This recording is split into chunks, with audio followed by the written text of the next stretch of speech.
Now, 6 News presents local sports highlights, features, and all of the heart-pounding action direct from your home team. This is Sunday Sports Overtime. Good evening, everyone. I'm Ross Sternstrom, and welcome to Sunday Sports Overtime. Over the next 30 minutes, we will look at some of the top local sports stories. Coming up, a Nebraska football recruit adds a state basketball championship to his state football title. We have a close-up of Garrett Snodgrass. And we go beyond the lines with an athlete from Thomas Jefferson High School who does it all. Now, big sports from the area's primetime programs. Sponsored by Lusterstone. This was Selection Sunday for college basketball fans. Creighton is headed to the Big Dens thanks to a spectacular season by Marcus Foster. The All-Big East senior guard will go down as one of the greatest scorers in Blue Jay history. Foster leaves behind a strong legacy at Creighton. Marcus Foster has left a strong legacy at Creighton University. The senior has made a huge impact in just 2 years with the Blue Jays. He has scored 1,287 points, which ranks 21st in school history. It has been a long road for Foster, who transferred to Creighton in 2015 after playing at Kansas State. It's been a long journey for me, 5 years. I never thought I'd been in college for 5 years, but it's been an exciting time for me, you know, something I dreamed about as a kid, playing college basketball. So I'm excited I get to live it, and, you know, it's sad that it's coming to an end, but, you know, I'm excited for my long career I had. Foster gained national attention in 2013 when he was a freshman at Kansas State and earned second-team All-Big 12 honors. But after his sophomore season, Foster needed a change and made the decision to transfer to Creighton. Head coach Greg McDermott knew he was getting a clutch shooter. He came here kind of a broken individual, and he'd kind of lost his way.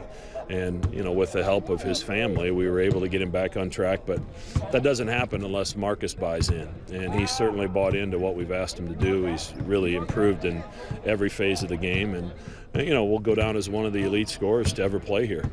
Foster made an immediate impact in his first season with the Jays. He led the team with 18 points a game and earned first-team All-Big East honors. Foster was the perfect fit for Creighton's offense. You know, coming to Creighton, I knew I had a chance to have a good career just because of how the offensive is. It fits me so well, and, you know, I knew if I put the time in, it could happen. So, you know, I just kept working hard through everything, and I told myself I wanted to have a good senior year. That's why I put so much work in the offseason. So, you know, I'm glad it's coming to an end and everything's going good. One of Foster's favorite things about Creighton is their passionate fans. He said there is nothing like playing before 18,000 fans every home game. Having 18,000 fans come out and to show you support almost every night is a blessing for us, and I'm going to be able to miss it. You know, talking to Doug this summer, he always told me to enjoy my time here this season, just because you're not going to have any games like this, and there's no other crowd like the Creighton fans.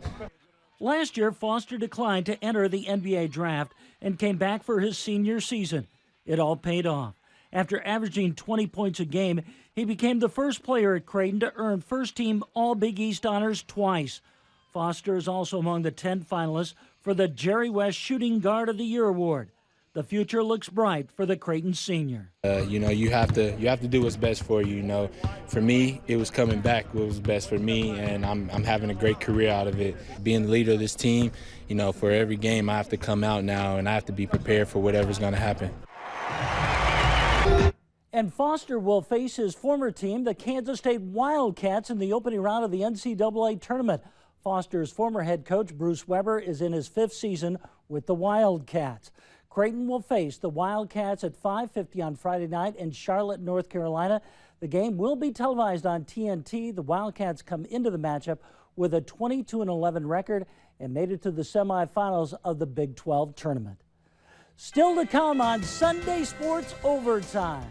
I didn't want to get the surgery right away because I wanted to keep competing, and I wanted to finish the wrestling season. Because why not? We'll meet a young athlete on the road to recovery, how he's making it happen. And next on Sunday Sports Overtime, we go beyond the lines at TJ in Council Bluffs with an athlete who plays 4 sports. Now, making a difference beyond the lines. Welcome back to Sunday Sports Overtime. There is a student athlete at Thomas Jefferson High School who does it all on and off the field.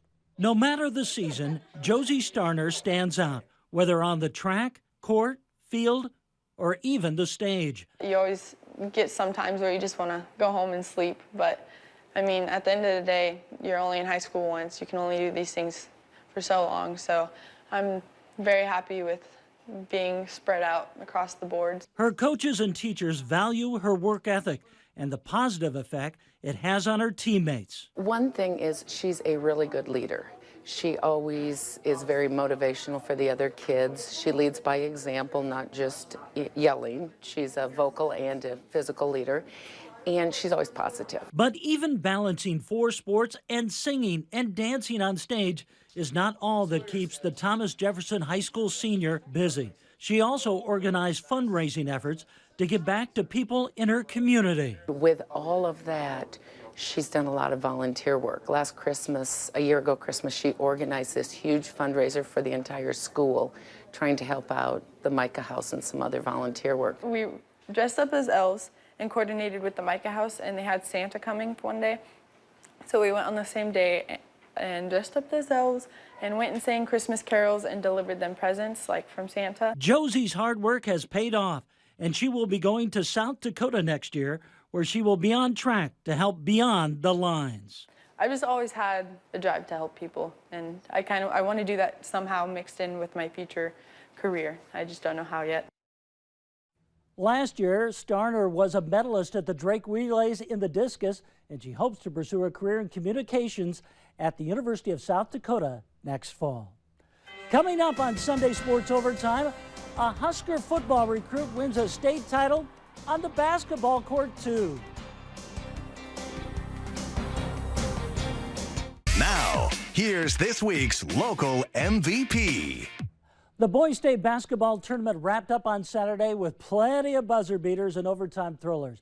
York became the first team to win 2 double overtime games and take the Class B state championship.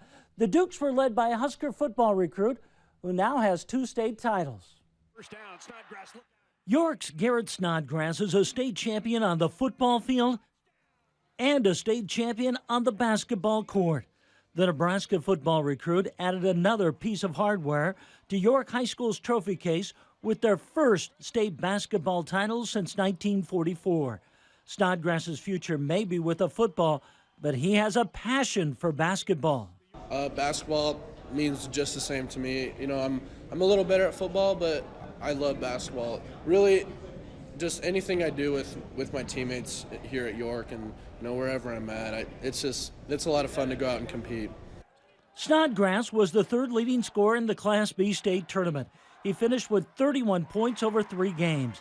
Even though he is a reliable 3-point shooter, Snodgrass enjoys defense where his football skills can be displayed on the court. Just, getting after it, on defense, making it tough for everybody, trying to make plays for my teammates. Basketball, it helps with side-to-side movement a lot. It keeps me in shape in the off-season. Body control, hand-eye coordination, all that good stuff. Snodgrass was a star on the football field for the Dukes. He rushed for 1,542 yards and scored 20 touchdowns. At 6'3" and 205 pounds, opponents had a tough time just tackling the York junior.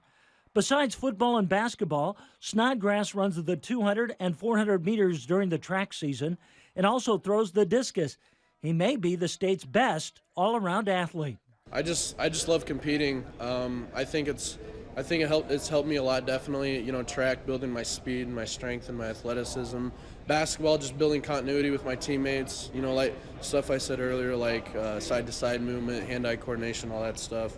I just love competing, and it's just who I am. Snodgrass verbally accepted a football scholarship in November to Nebraska. It was the final offer by head coach Mike Riley. But Snodgrass is excited about Nebraska's new head coach Scott Frost and the future of the football program. It's really cool that Scott Frost was hired. I really like Coach Riley and his staff, but it was kind of sad to see them go for me. But I'm really excited for what Scott Frost has for us in the future. I got to talk to him a couple weeks after he was hired on the phone, and basically just said, you still have a home here at Nebraska, and we're really excited to get to know you. That good? This is a big week for Nebraska head coach Scott Frost and his Huskers. Nebraska opens spring football practice this Friday, and the excitement is already building for the red-white game next month. We have more to come on Sunday Sports Overtime. Meet a young athlete who has managed to do something extraordinary, how he manages to play on so many teams despite a significant injury. Next on The Road to Recovery. Now, The Road to Recovery, sponsored by Ortho Nebraska. Welcome back to Sunday Sports Overtime. Now the story of a multi-sport athlete battling back from a torn labrum. Michael Snow shares the story in this week's Road to Recovery. Colin Campen is a multi-sport athlete at Burke High School. Baseball is my main sport, and I kick for football, which I had to sit out this season because of the surgery, and then I wrestle on varsity too for Burke. His injury took place 2 years ago. I was in wrestling practice 2 years ago, and I got caught in a move. My shoulder got caught, and I tore my labrum in the back of my right shoulder. Instead of opting for surgery right away, Colin decided to play through the injury. I didn't want to get the surgery right away because I wanted to keep competing, and I wanted to finish the wrestling season. After the following baseball season, he decided to go through with the surgery. And then the rehab process began. I was in a sling for around 3 weeks, and then I had a lot of PT, so I would do band work, a lot of weight training to strengthen it and just get it back to normal. Overall, it would be a 6-month process, and Colin says the help from Ortho Nebraska made the difference. My physical therapist was really good with me because he has experience with other MLB baseball players, so it really helped to have him working with me to get back to recovery without pushing it too far, and it's been a really smooth recovery for me. Gaining the motion back in his shoulder was a long process, one that was vital for his baseball career. I was a little rusty for a little bit, had to get that motion back. It was pretty much like just recreating my throwing form again, and just getting back into it was tough, but it came. And although Colin is just a junior, he is starting to look at sports beyond high school. I'm just starting to look at colleges for baseball. I want to go play college baseball wherever I can go, or whatever sport they want me for if I ended up going for another sport. On a road to recovery, Michael Snow, 6 News.